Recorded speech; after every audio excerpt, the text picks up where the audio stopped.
Welcome to Penrose Learning, where we make understanding easy. You start by powering up both Jabra Elite 7 Pro and Elite 10, then update firmware in the Jabra Sound Plus app so comparisons aren't skewed. Next, pair each set to the same phone one at a time to isolate differences. Make sure batteries read full. For repeatable results, use the same music file and set volumes identically, then toggle ANC off and on.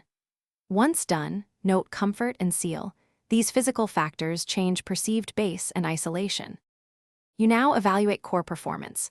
Play a frequency sweep and a familiar song to judge bass extension, mid-clarity, and treble detail. Elite 10 often emphasizes richer bass, while Elite 7 Pro aims for balanced mids.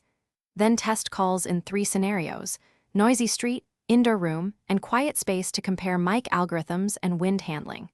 After that, check latency with video or lightweight games and invoke voice assistant. Make sure to note which earbud reconnects faster and how consistent the left/right audio staging remains. You wrap up by scoring comfort, battery, ANC strength, call clarity, and features like multi-point against price to decide which model fits your priorities.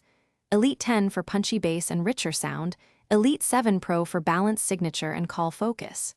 If you see connection drops or odd ANC, reset both earbuds, forget device, and repair. Also update firmware one more time. Troubleshooting tip: if sound is thin, try different ear tips and reposition the bud for a better seal. Fit often solves perceived audio problems. Thanks for watching. If this was helpful, leave a like and consider subscribing. See you next time.